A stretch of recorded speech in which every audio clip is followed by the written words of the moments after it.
Ladies and gentlemen, here I welcome the panel on stage. I'll start with Mr. Nara Lokesh. I'd like to add a few more words. First of all, he comes from an incredible education background. So, sir, I was very impressed with that. You've been to Carnegie Mellon and, of course, gone ahead and done your master's as well.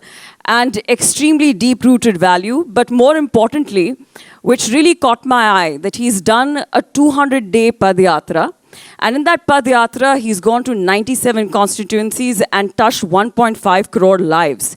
And in those lives is where he met a lot of women from different stratas of the society who got forth the issues of gender stereotypes, and that has influenced him to go ahead and make reforms, not just in terms of women empowerment, but also in the education system.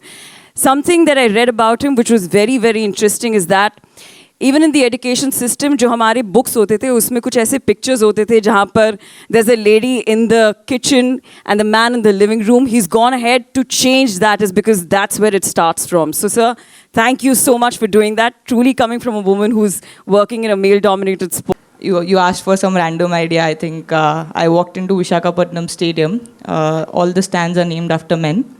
So when Julindi got her first stand named... That's wonderful. So when Julindi got her stand named in Eden Garden, I mean, genuinely watching the whole video made me feel very emotional that that iconic stadium of Eden Garden is going to have a women cricketer on it. And yeah, I mean, any stadium I walk into, there are, I mean, 10 on 10 are mostly men. And I feel we have a lot of legendary ex-women cricketers who deserve to have a stand named on them. So I would just, I mean, as you said, you can start, and a lot of other state associations will follow. That's amazing. That is amazing. Let's give that a huge round of applause. Before I open this space for the women here to sort of contribute as to what is happening in women cricket already and how are the kind of reforms that they're looking forward to, from you, I'd first like to understand the contributions that Andhra Pradesh has already made towards sport.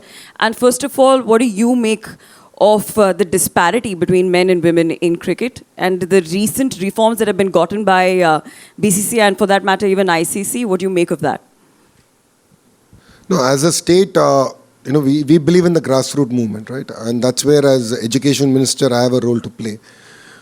That's where we did this entire, almost a month-long program. And this is about 10 sports. We're looking at what are the opportunities to sort of pick up youngsters and give them a platform to excel. And if you look at the leadership of our chief minister, historically he supported sports. You look at it way back in 2000, the sports village that Hyderabad has today is all the work that's happened then. The Afro-Asian Games came back then.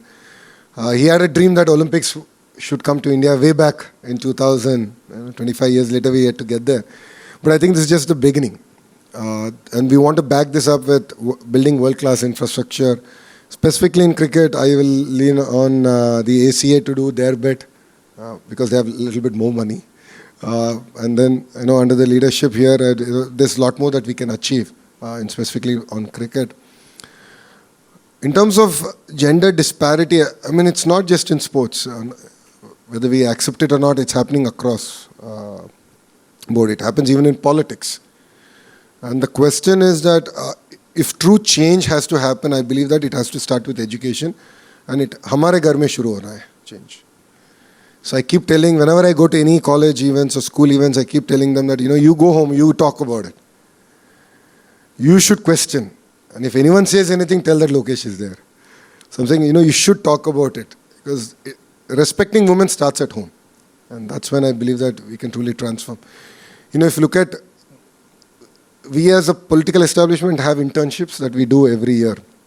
And one internship we did all women. And my question was, let's talk about women's safety and how other states have sort of structured. And it's amazing to see that Northeast is far lower than any other states. That's because the way that they've structured their property rights and the way it all flows comes down. So I think we have a lot to learn in that sense. In terms of cricket, all of you are experts here. I'm no way an expert. But I believe that steps have been taken in the right direction. It could be BCCI or even ICC. I think a lot of efforts are being taken to support. Definitely new leagues will help, identify talent, promote. But then I think all of us have to come out and cheer in big numbers in support of the team and to be with them and really see this entire exercise through. And end of the day, they're all icons sitting here and we have to celebrate. Local talent, Shri Charni. Can we please give a mic to Shri here? Shri, a lot of responsibility on you because today in this room you're not only representing India, but you're also representing, the state, this place where you come from. So tell us about your story and also जिस तरीके का contribution रहा है state की तरफ से आपके cricket में. So basically, I'm from Kadapa, Yeah. from south side of Andhra. So my cricket journey started when I was kid. So when I was 7-8 years old, my mama used to make me play cricket. So it started like that. Then in our village there is no professional cricket. So it's like only gully cricket we have. So in professional we only have kho, athletics, everything. Rather than cricket, everything is there. So after my 9th class, I only decided to play cricket professionally. So I spoke with my mother, and it took little time for my father to accept this decision which I took. So I think nearly 2 years it took for my father to accept this decision. Then I think because of my mother, he accepted after 2 years professionally for playing cricket. And then when he accepted, COVID came again, 2 years got wasted.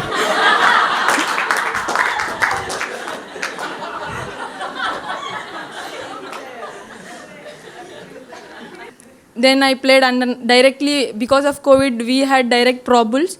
So I played under 19 Pro Bulls and I got selected for that. Then I played state matches. Then same year I got selected for under 19 challengers. So 2 years I played under 19 challengers. It went like that.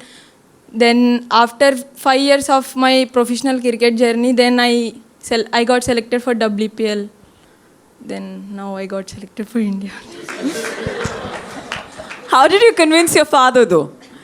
I think I used to tell him like I don't write exams.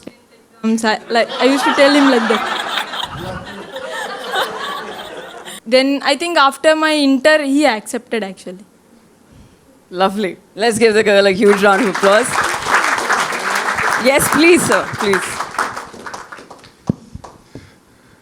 If there is an advice you would give to me to make sure all fathers accept within the 2 years of you ask, what should it be?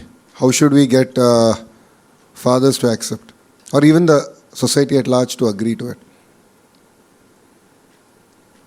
Apart from blackmailing, which clearly you're good at, so all of you need to be careful now. But So maybe they may come out and see how it changed. Like, it's not like before, no sir. It had changed a lot. If we see, when I was kid only, if I see, it had changed a lot. If we see now, so I feel if they come out, if they see how girls are educated now, so they may accept. The scare will go from them. so greater exposure Yes sir. and celebrate successes, I guess. Fair. Thank you.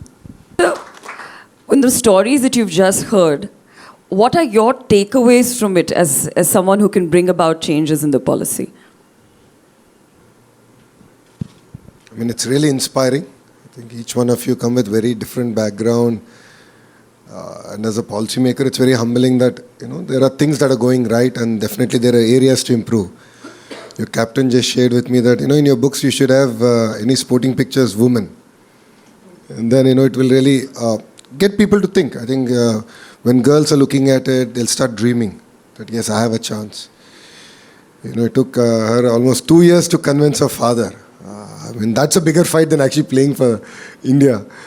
But it's really inspiring that a lot of effort has gone in different ways and they've been supported by their family in different ways.